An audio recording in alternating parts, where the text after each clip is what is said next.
Shalom, salam damai, berkah dalam.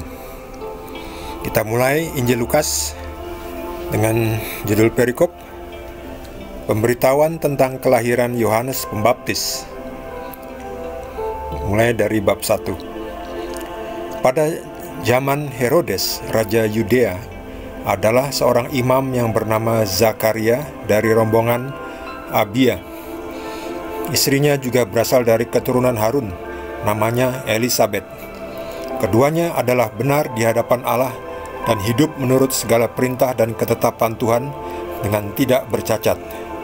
Tetapi mereka tidak mempunyai anak, sebab Elisabet mandul dan keduanya telah lanjut umurnya. Pada suatu kali, waktu tiba giliran rombongannya, Zakaria melakukan tugas keimaman di hadapan Tuhan. Sebab ketika diundi sebagaimana lazimnya untuk menentukan imam yang bertugas, dialah yang ditunjuk untuk masuk ke dalam bait suci dan membakar ukupan di situ. Sementara itu, seluruh umat berkumpul di luar dan sembahyang. Waktu itu adalah waktu pembakaran ukupan. Maka tampaklah kepada Zakaria seorang malaikat Tuhan berdiri di sebelah kanan mezbah pembakaran ukupan. Melihat hal itu, ia terkejut dan menjadi takut. Tetapi malaikat itu berkata kepadanya, "Jangan takut, hai Zakaria, sebab doamu telah dikabulkan, dan Elisabet istrimu akan melahirkan seorang anak laki-laki bagimu, dan haruslah engkau menamai dia Yohanes.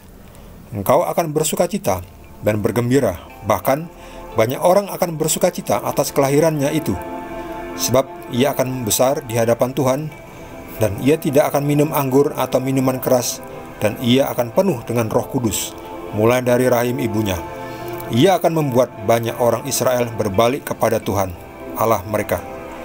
Dan ia akan berjalan mendahului Tuhan dalam roh dan kuasa Elia, untuk membuat hati bapa-bapa berbalik kepada anak-anaknya, dan hati orang-orang durhaka kepada pikiran orang-orang benar, dan dengan demikian menyiapkan bagi Tuhan suatu umat yang layak baginya." Lalu kata Zakaria kepada malaikat itu, "Bagaimanakah aku tahu bahwa hal itu akan terjadi? Sebab aku sudah tua dan istriku sudah lanjut umurnya." Jawab malaikat itu kepadanya, "Akulah Gabriel yang melayani Allah, dan aku telah diutus untuk berbicara dengan engkau dan untuk menyampaikan kabar baik ini kepadamu. Sesungguhnya engkau akan menjadi bisu dan tidak dapat berkata-kata sampai kepada hari di mana semuanya ini terjadi, karena engkau tidak percaya akan perkataanku yang akan nyata kebenarannya pada waktunya." Sementara itu, orang banyak yang menanti-nantikan Zakaria. Mereka menjadi heran bahwa ia begitu lama berada di dalam bait suci. Ketika ia keluar, ia tidak dapat berkata-kata kepada mereka, dan mengertilah mereka bahwa ia telah melihat suatu penglihatan di dalam bait suci. Lalu ia memberi isyarat kepada mereka, sebab ia tetap bisu.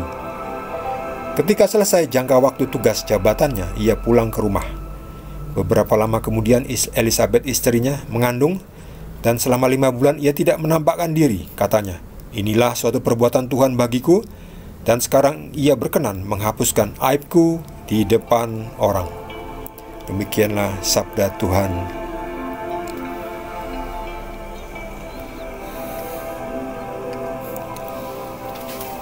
Jadi Elisabet istri Zakaria itu mandul. Keduanya juga sudah lanjut usianya ya. Suatu kali memang giliran Zakaria itu seorang imam ya, dari rombongan Abia, memiliki istri bernama Elisabet. Keduanya sudah tua ya, sudah lansia. Mereka belum punya anak ya. Tapi mereka sangat taat di hadapan Tuhan. Hidup menurut segala perintah dan ketetapan Tuhan dengan tidak bercacatnya. Jadi mereka sangat, boleh dibilang ya, orang-orang suci ya. Tapi kenapa mereka tidak punya anak ya? Ya kadang kita juga tidak tahu mengapa orang yang begitu taat malah hidupnya sepertinya kurang diberkati. Tapi tidak dulu, tidak seperti itu ya. Tetap orang yang hidup di dalam Tuhan diberkati. Nanti kita lihat kan, pada akhirnya nanti Zakaria akan mendapat berkatnya. Suatu ketika giliran Zakaria untuk menjadi imam ya di dalam bait suci. Tugasnya itu masuk ke dalam bait suci dan membakar ukupan ya. Di sini ada ukupan ya, jadi membakar seperti dupa ya. Mempersembahkan sesuatu, doa, membakar ukupan ya. Ketika itu melakukan itu, tiba-tiba ada malaikatnya. Pastilah takutnya, kagetnya, kaget dan takutnya.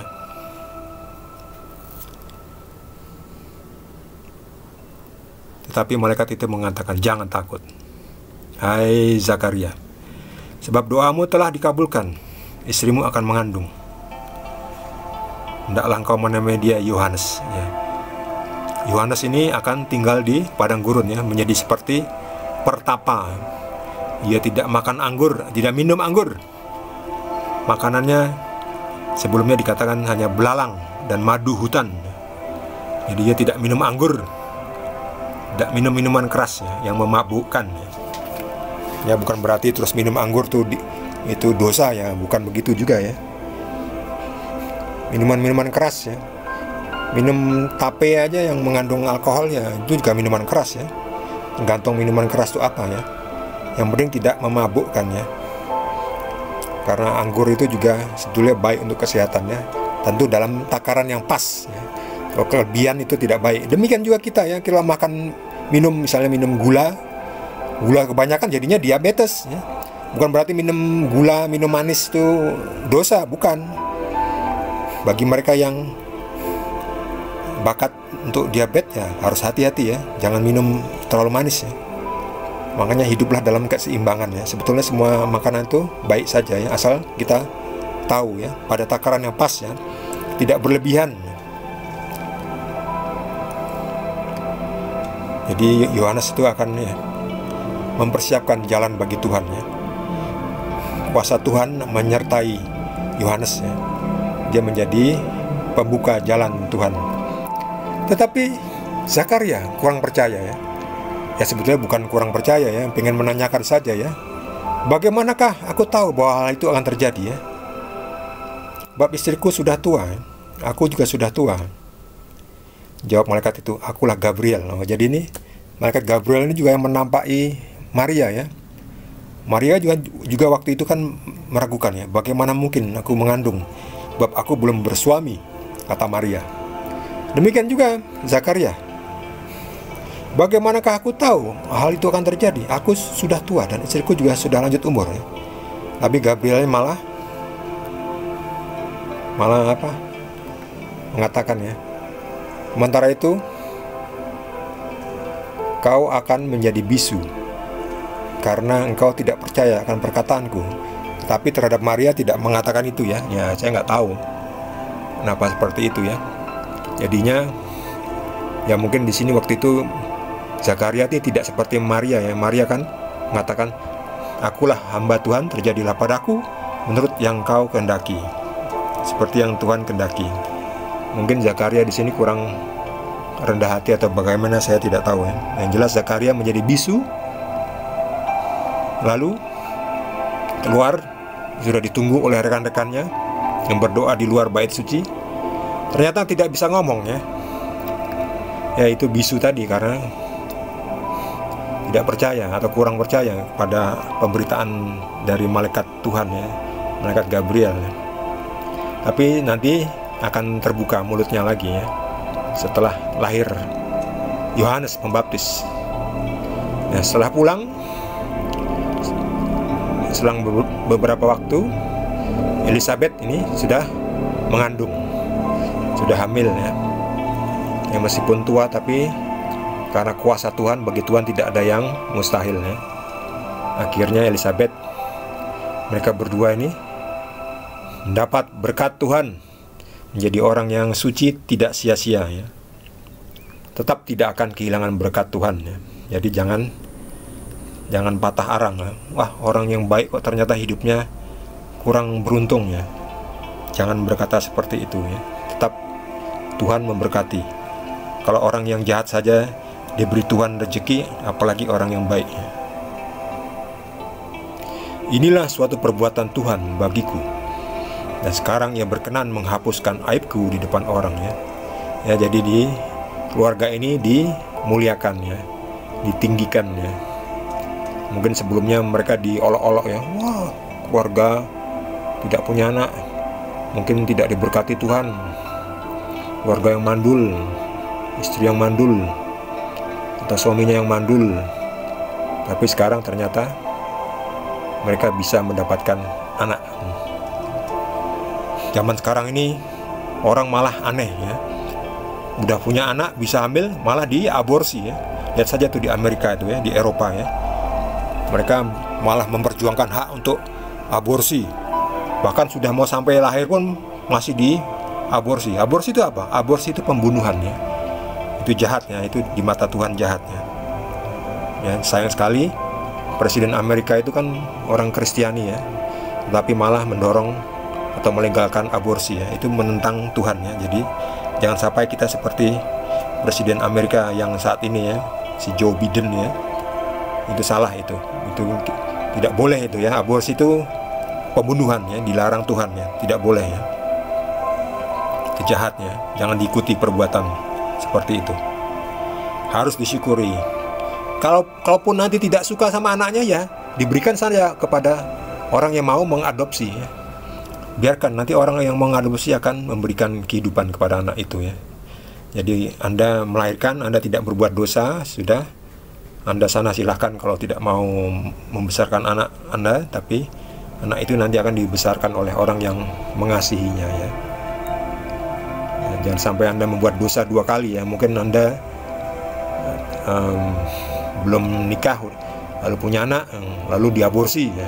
Dosanya dua kali kan. Udah belum nikah, udah hamil dibunuh ya bayinya melalui aborsi ya. Dosa dua kali ya. Jangan lakukan itu ya.